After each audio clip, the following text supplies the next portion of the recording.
você não tem aquele descanso que você tinha antes de ter um filho. Eu acho que, inclusive, esse é o maior benefício humano, né? Da gente aprender a se adaptar aos vários contextos. E eu acho que a gente se adapta. Eu gosto muito de entender a integralidade do homem, né? Como que a gente se compõe de vários formatos. Não é só a psicologia, o comportamento, né? Eu acho que a gente tem uma amplitude de coisas que a gente não sabe. Então, a gente busca o conhecimento do saber de diversas áreas e essa interdisciplinariedade, né? A gente entender que a gente é composto pela nossa nutrição, que a gente tem as atividades físicas, que a gente tem as atividades pessoais, intelectuais, de mãe, enfim, que a gente é um universo de coisas, um universo de papéis e que isso pode ser feito de uma forma com que a gente se torne a cada dia mais saudável. Então, é assim a minha visão de homem. E eu acho que o direito e a psicologia acabaram, assim, sendo muito complementares. Às vezes as pessoas acham que eles são muito opostos. É verdade, né? Porque é uma coisa que a gente não associa de primeira, né? Tem que raciocinar um pouquinho para entender a ligação, né? Só que muitas vezes, sabe, Yuri, eu vejo assim no contexto clínico agora, né?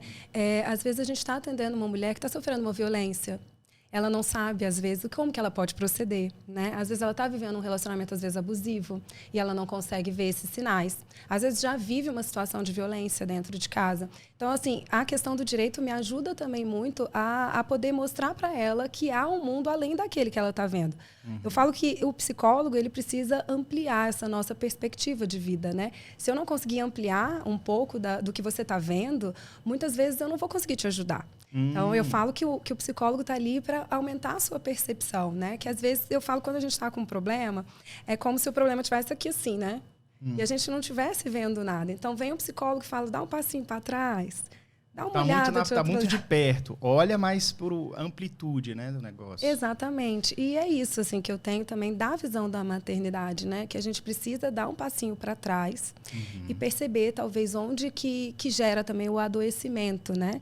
Dessa mãe que às vezes se perde, né, na maternidade e precisa descobrir a mulher que está lá, porque se ela não descobrir essa mulher, provavelmente ela vai ter um esvaziamento dela mesma e vai sofrer. É. E por que você escolheu a França? Lá eles têm uma outra visão com relação a essa questão da maternidade, da mulher? Não, a questão da França foi porque meu marido é médico, né? Ah, tá. E ele foi fazer um fellow com uma pessoa, o melhor, assim, do mundo. E aí foi uma oportunidade ímpar que a gente teve e eu consegui tirar a licença do meu serviço público para fazer francês e para poder me aperfeiçoar.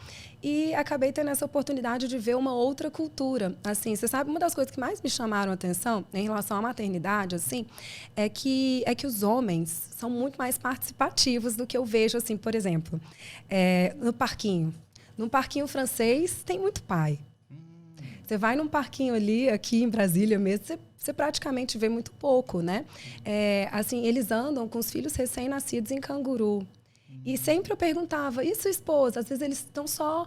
Não, eu deixei ela para ela poder descansar. Então, assim, eu acho que tem uma visão talvez um pouquinho mais ampliada, talvez, né? Mas não que não existam pais, né, extremamente preocupados, atentos, né, cuidadosos.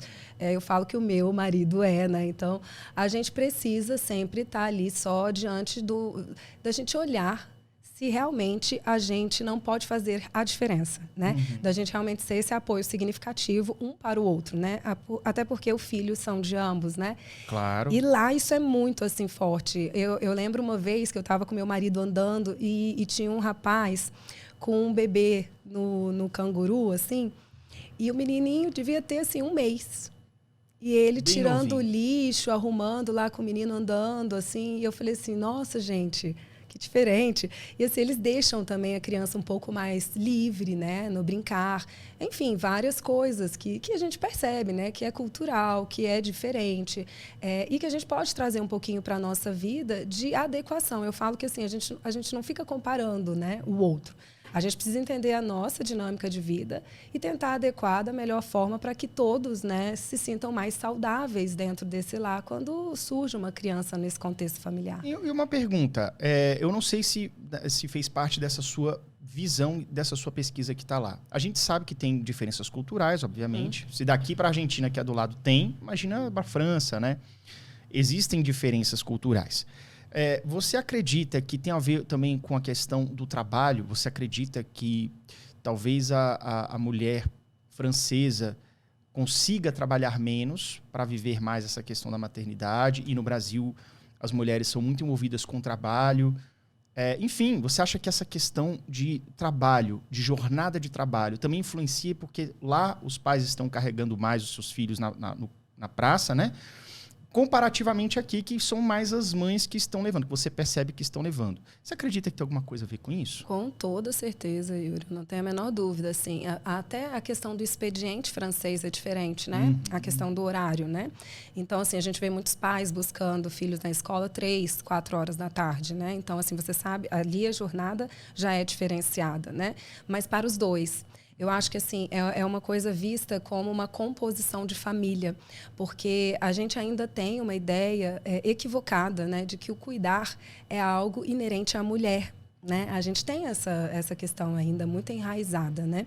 E o cuidar não é necessariamente da mulher, né? Todos nós podemos, nós humanos, temos a possibilidade de cuidar.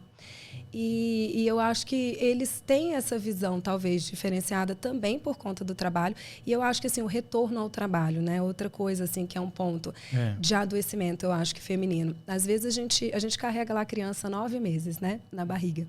E aí a gente acha que 2, 3 meses, 4 meses, pronto. Agora eu tenho que voltar, tenho que ser produtiva exatamente como eu era, quando na verdade você não dorme direito, você não tem aquele descanso que você tinha antes de ter um filho, você tem uma dinâmica completamente alterada em razão da criança que tem horários, né? Tem horário de dormir, tem horário de soneca, tem horário de comer. Muda para sempre, né? Então, nunca mais vai ser a mesma coisa, dizem. Exatamente. Assim, eu acho que vai se adaptando, né? Eu acho que o ser humano tem uma capacidade muito grande de adaptação. Eu acho que, inclusive, esse é o maior benefício humano, né? Da gente aprender a se adaptar aos vários contextos. E eu acho que a gente se adapta.